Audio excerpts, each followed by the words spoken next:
Why would an entire civilization spend centuries and unthinkable wealth meticulously preserving the bodies of street cats, baboons, and farm animals? Deep beneath the desert sands, millions of linen-wrapped bodies wait in absolute silence. They are not kings or queens, but falcons, baboons, and street cats who were once treated as gods. The air in the basement archive of the museum is thick with the scent of dried cedar, beeswax, and ancient earth. A single shaft of late afternoon sunlight cuts through the shadows, illuminating floating motes of dust that look like suspended gold. An old ceiling fan turns slowly overhead, doing little to cool the heavy heat of the Egyptian summer.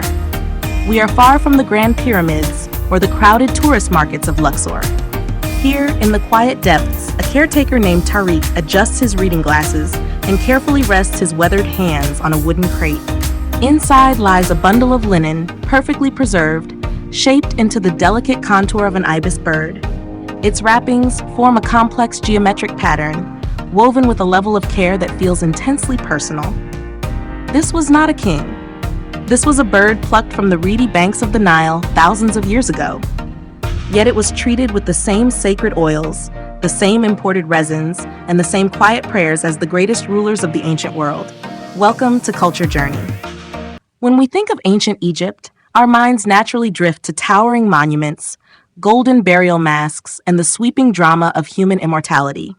We picture a civilization obsessed with human greatness and colossal architecture. But if you walk away from the stone monuments and listen closely to the whispers of the sand, a completely different story emerges. It is a story told through the paw prints of dogs, the unblinking eyes of crocodiles, and the silent wings of falcons. To understand the people who built this world, we must look at how they viewed the creatures who shared it with them. They did not just live alongside animals. They believed the divine was walking among them in fur, feather, and scale. Let us step out of the shadows of the archive for a moment and stand on the muddy banks of the ancient river.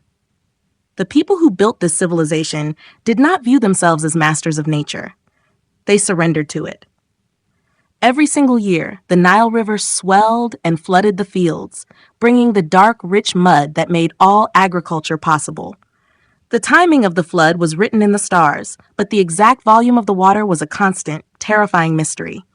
A few inches too low meant starvation, while a few inches too high brought overwhelming destruction. How could an ordinary farmer know what the gods were planning? They watched the animals. When the river was about to rise, thousands of migratory birds would suddenly appear in the sky, their wings painting shadows over the dry earth. When the floodwaters finally retreated, frogs emerged from the mud by the millions, signaling the time to plant seeds. The animals were not just sharing the landscape. They were the clock. They were the calendar. They were the silent messengers of the earth itself. They possessed a knowledge that human beings did not have. Tariq exhales softly as he uses a fine bristle brush to clear a millimeter of sand from a painted feline mask.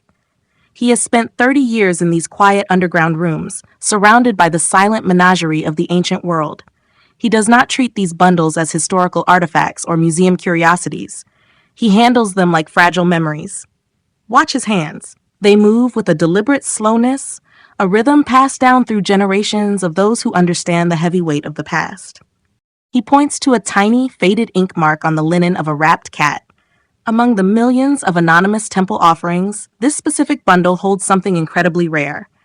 It is not a grand hieroglyph of a state religion. It is a name, a personal name given to a beloved companion. Looking at these wrapped figures, it is easy to imagine a world where people simply bowed to every stray dog or passing bird. But the reality resting in Tariq's hands is far more delicate. They were not worshiping the animal itself. They believed that a specific god could choose to reside inside an animal, using its physical body as a temporary vessel to observe the human world.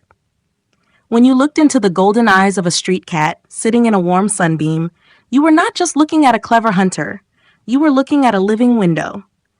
Through those eyes, Bastet, the goddess who fiercely protected the home and watched over mothers, was directly observing you.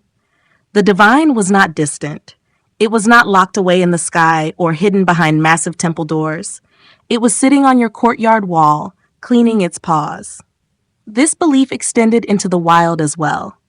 The ancient people spent countless hours observing the natural behaviors of the creatures around them, and they found spiritual meaning in the simplest actions. They watched baboons waking up at dawn. As the sun crested the horizon, the baboons would raise their hands and shriek toward the light. To the modern mind, this is just animal behavior. But to the ancient mind, this was a revelation. They believed the baboons were worshiping the sun god Ra alongside them. They saw a shared religious experience bridging the gap between human and animal. There is a strange paradox hidden in the soil of this country. If you travel south to the labyrinthine catacombs of Saqqara, you will find tunnels stretching for miles into the absolute dark. Inside these limestone corridors rest millions upon millions of mummified dogs, ibises, and baboons.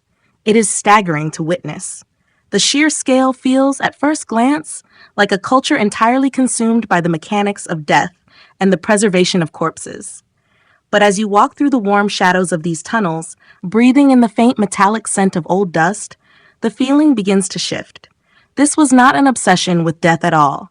It was a desperate, beautiful attempt to make life permanent. To the ancient mind, the universe was an incredibly fragile place. Chaos was always waiting at the edges of the desert, threatening to swallow the green valleys. The animals were the balancers of that chaos. By preserving them eternally, by carefully wrapping their bodies in linen and resin, the people believed they were keeping the universe intact. They were holding on to the order of the world.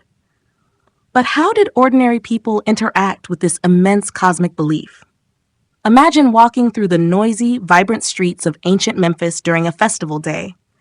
The air smells of roasting meat, crushed garlic, sweet lotus flowers, and burning frankincense. A young woman walks slowly toward the massive stone temple complex. She is not royalty. She is a farmer or a weaver, and her hands are rough from years of labor. She is deeply worried about her sick child sleeping at home. She cannot speak directly to the great gods in their hidden sanctuaries. They are too far away, too vast, and terrifying to hear the quiet fears of an ordinary person. Instead, she walks to a stall near the temple gates and purchases a small mummified bird from a priest. She holds the wrapped bundle close to her chest, finding a quiet corner away from the crowds. She lowers her head and whispers her prayer directly into the linen, asking the spirit of the bird to carry her message up to Thoth, the god of healing and wisdom. The animal becomes a messenger. It is a bridge between the dirt of the streets and the halls of the divine. The millions of animal mummies buried in the dark tunnels of Saqqara are not just monuments to state religion. They are millions of individual prayers. They are the physical remains of human hopes, quiet anxieties, and desperate pleas for help from people who lived and loved thousands of years ago. Standing here, looking at these small, wrapped bundles, it becomes difficult not to think about the ways we reach out for comfort today when the world feels overwhelming. We still light candles in quiet rooms, toss coins into stone fountains, or send silent thoughts into the night sky.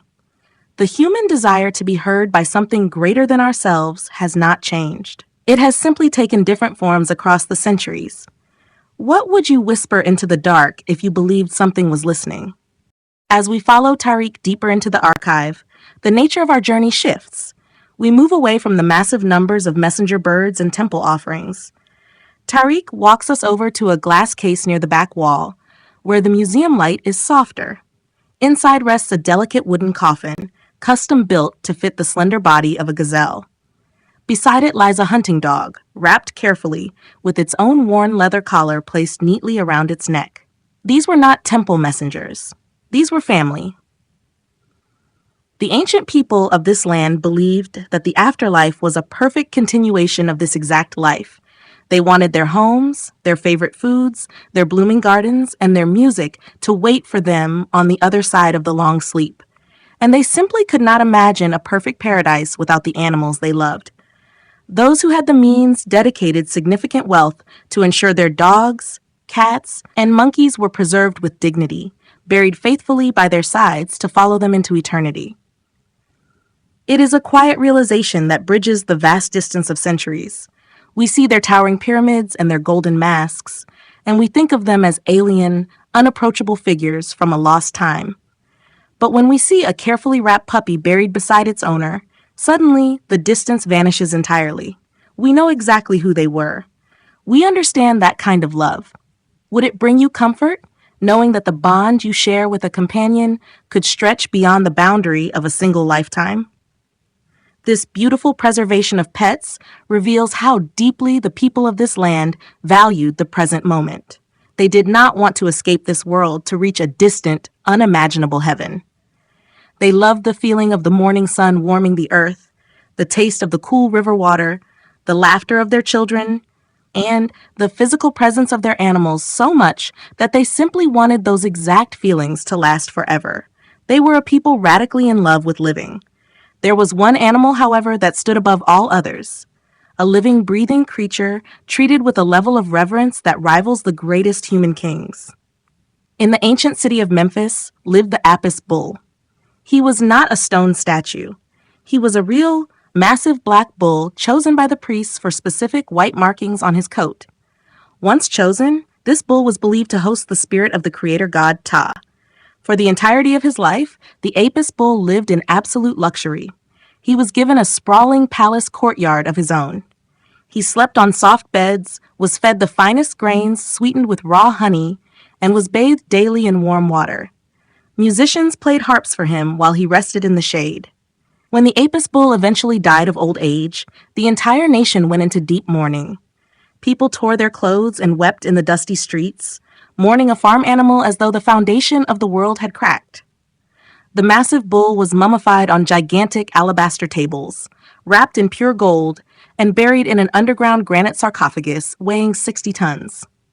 But while the reverence for cats and dogs feels beautifully familiar, further south in the Fayum oasis, this devotion took a form that most modern minds would find absolutely terrifying. Here lived the followers of Sobek, the crocodile god. The local priests did not wrestle massive beasts from the wild. Instead, they carefully gathered eggs or young hatchlings from the reeds, raising them over the years within the safety of a specially built temple pool. This terrifying apex predator was treated with unimaginable care. Priests carefully approached the water to adorn the reptile with heavy gold earrings and bracelets. They fed the crocodile prime cuts of roasted meat and fresh milk. Pilgrims would travel from hundreds of miles away just to stand near the pool and offer a prayer, hoping the great creature would look at them. It is difficult for the modern mind to fully grasp. We live in an era where animals are largely viewed through the lens of utility. We see them as pets, as resources, or as wildlife to be managed and controlled. But to stand in the massive underground vault of the Apis bulls, or to imagine the golden crocodile in its pool, is to feel the weight of a completely different worldview. They believed that humanity was not meant to dominate the natural world, but to revere it. They recognize that animals possess a profound mystery we cannot fully understand. They share our world, they breathe our air, but they live entirely outside of our human anxieties. The afternoon sun begins to lower outside the archives, casting long shadows across the dusty streets of modern Cairo. The call to prayer echoes out over the rooftops, a melodic wave rolling over the city, blending with the sound of car horns and the distant hum of traffic. Tariq gently places the wooden lid back onto the crate, securing the ancient bird in the darkness once again. He turns off the small brass lamp. His work for the day is done. Outside the museum walls, a stray street cat jumps onto a low stone ledge, pausing to groom its paws in the fading golden light. It watches the passing crowds with eyes that look exactly like the statues carved 3,000 years ago. It sits with the same quiet dignity, entirely unbothered by the noise of the modern world rushing past. The great empires have fallen, the ancient languages have faded into silence, the towering temples are mostly ruins baking under the sun, but the rhythm of life continues unbroken.